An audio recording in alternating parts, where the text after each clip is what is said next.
Hello everybody, this is JVB from the Post Game Report podcast and talkingaboutgames.com. Alright, if you follow my channel, you're fully aware that I'm a gamer and a tech enthusiast. I have reviewed a few tablets, mainly the Surface lineup.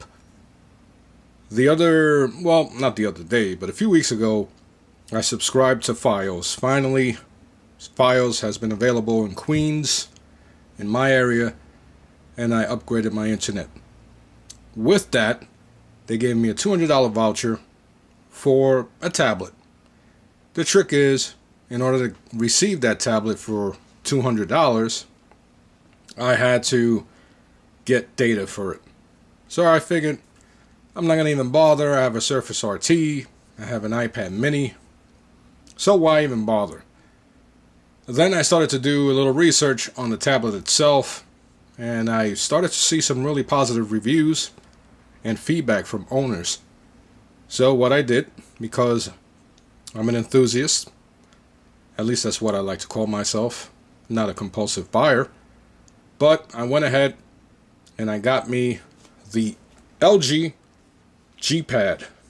Now, I never owned an LG product, so after reading some reviews, as I stated, I started to realize that one of the key points was the build quality, and one of the main things that people were talking about, and sorry for the fingerprints, they were talking about the build quality here, and mainly because in today's market, when you have, for example, the Samsung, I believe it's the 8.4-inch Note Pro, so many names. It's a really freaking good looking tablet, and it has the 8-inch form factor and probably the best screen in that form factor demographic. The thing is, it's made out of plastic and it has that plasticky feel. The iPad mini, of course, has the aluminum back. So LG, what they did was they put some, I believe this is aluminum, kind of feels like it. You see two speakers back here, and over here, where my thumbs are located, you have your camera. The outer exterior and the back are made out of plastic. Now, up here by the camera, because you do get, yes, it is up here. You get expandable storage. So I get a little bit of hollowness and play. It's not the screen itself, it's the plastic. Nothing that's going to drive me crazy. I do have a case for it. Then in the front, you have a nice 8.3-inch screen. And you double tap here. Well, when it wants to work, it works. But the screen, I want to show you the screen. With the LG phones and tablet, you double tap. Excuse me. Once again, I'm getting herbed by the freaking LG G Pad. So instead of hitting the power button, maybe I gotta flatten this. And as you can see, most of the time it works, but you gotta hit it in the right spot. There we go. So it's being pretty stubborn. So there it is when you hold it vertically, and it's going to be kind of hard to tell, but I could hold it with no problem. And it's really light, really thin. So I have no issues with holding this for an extended period of time. Then of course, and I feel like this is designed to hold it vertically in portrait mode. Did I just say vertically? Sorry. So in portrait mode, you can tell that based on the bezels, there's no physical buttons on the bezel, that is most likely made or ideal to hold it in portrait mode. And as you can see, the screen is really bright. I have it on full blast right now, full brightness. I'm going to put on a movie. Let's see. Put on a movie here. Let's see if I have something that is in HD.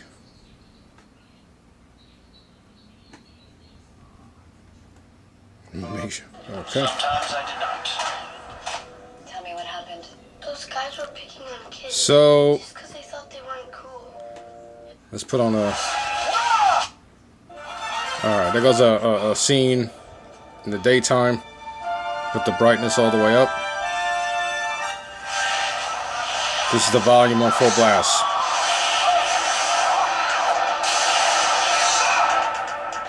Pretty loud, and that's the benefit of having the speakers in the back. Let me show you them again over here. Now, performance-wise, even though it has a quad-core 1.7 gigahertz quad-core Snapdragon 600 processor, now to the average person that doesn't really mean a lot. Some of the higher-end phones have a similar processor. My Note 3 has a higher processor. So from a technical standpoint, my phone, my Galaxy Note 3, has more horsepower.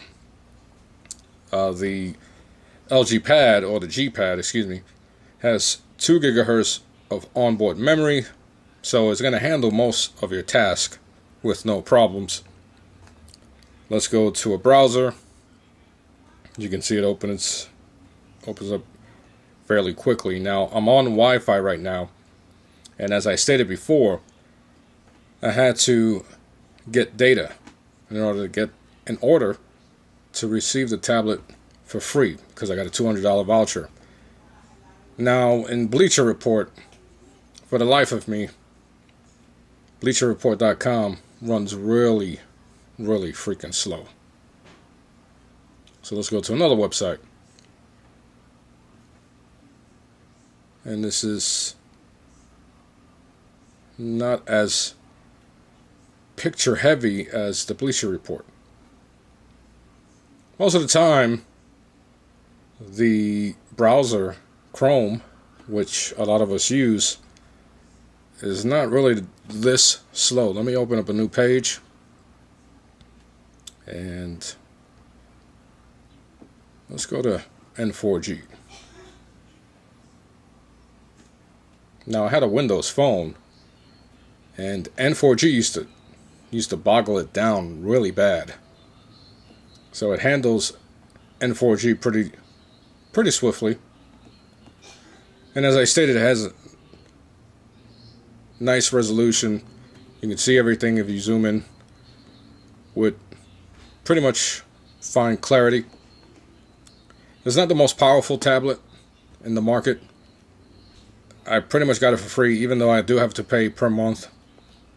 I don't use the data that much, but I do want to test it out now that I have you guys here.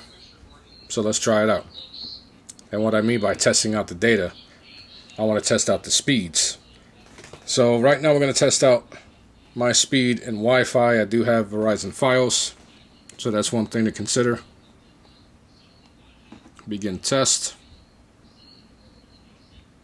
The other day I got some insane speeds. As you can see here, I'm paying 70, let me see, I'm paying for 75 megabytes download and 35 upload.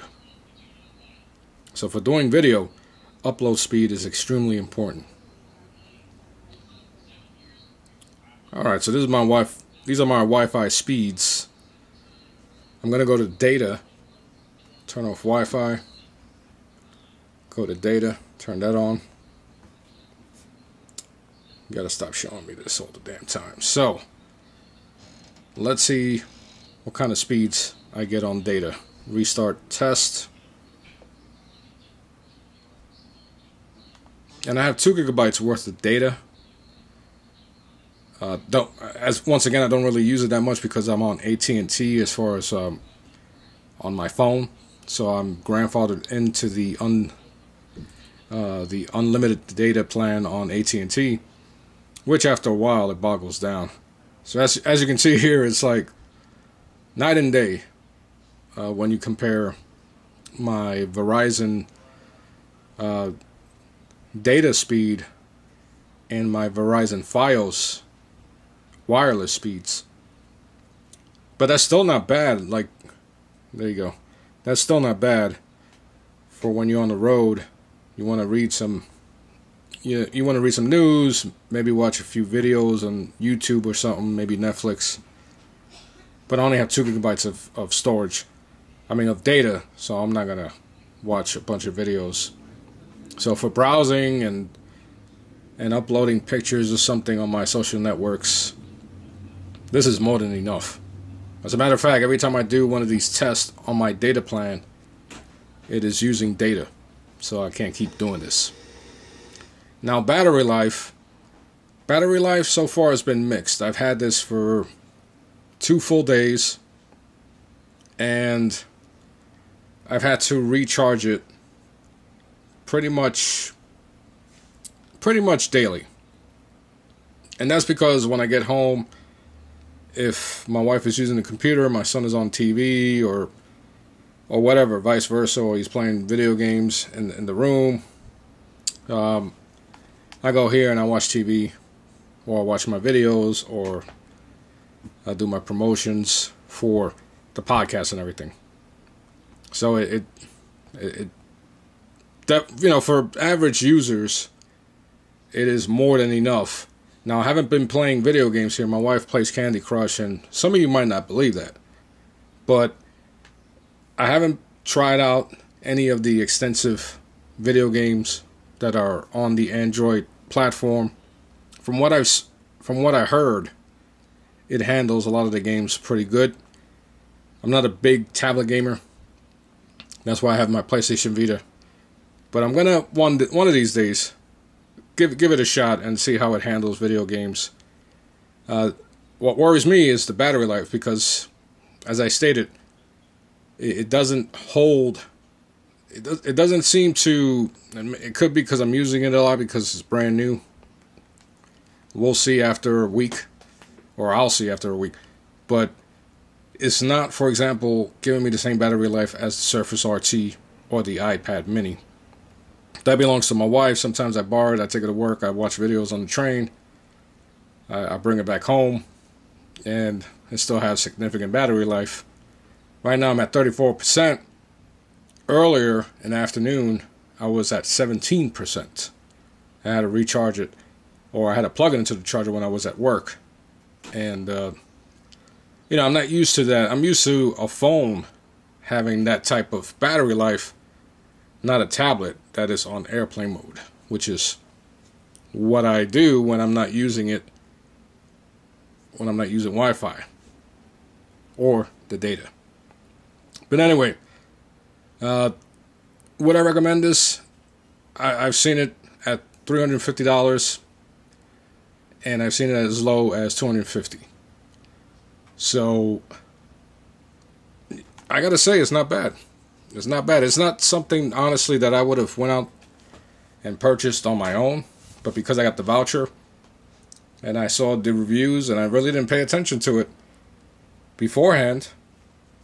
And as you can see, I'm holding it in one hand, really light, and it looks pretty good too. It looks pretty sleek. It doesn't feel cheap, and performance-wise is right in the middle of the pack. But for what I use it for, is more than enough. I can watch movies, I can browse the internet, talk trash on the social networks, buy stuff on the store with no problem. So it does what it has to do. I will test out some extensive games. The highlight here is the screen size, is the form factor, is the weight, very light, build quality, expandable storage up to 64 gigs, and of course the speakers. They're pretty impressive. And before I go, let me play a song here. Let me see if I manage to bring anything over from my phone. I put in a 32 gigabyte external hard drive. Well, not an external hard drive, but an SD card.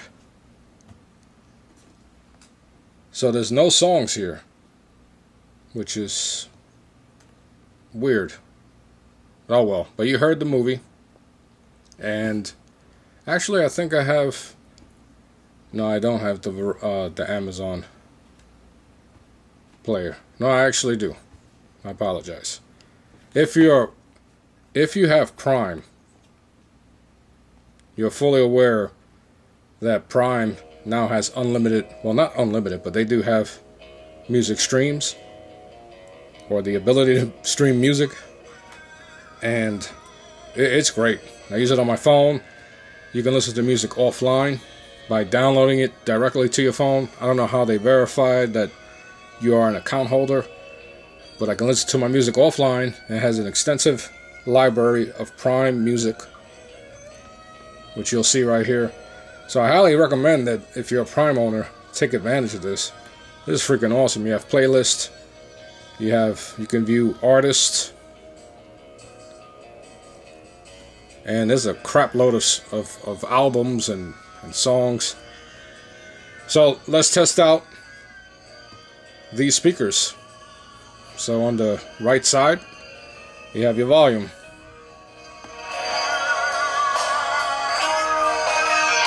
You wanna, no, there we go. These are the two speakers right here.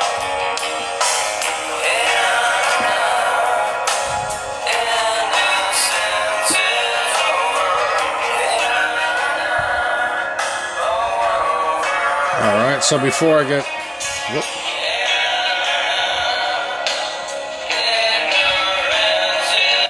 Sorry about that. Just got out of work, I'm tired. Anyway, I had to stop it before I get like some type of freaking copy infringement. See, when you do that, like, there are moments where it will stall a little bit. You get this weird stall when you're doing certain things. But anyway, really quick, I did buy this case. Has a magnetic cover, puts it asleep, and then you can fold it so that you get a kickstand in the back. And of course, in typical JVB fashion, the product punks me out again. So let's put the actual... There we go. It snaps in magnetically to itself, and you can watch it like this. Maybe I should have done the damn video with that freaking thing, but I wanted to show the entire G Pad front and back. So it doesn't cover the speakers. It gives it nice protection in the back. You still have the camera, which I haven't tried.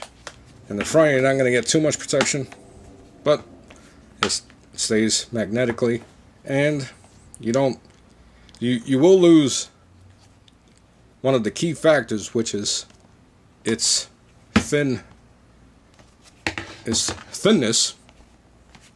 But you can still put this in your pocket. That's the first thing I did. I put it in my pocket just to see how it would feel when it's in my pocket. And surprisingly so, it did pretty well. Just one final thing before I go.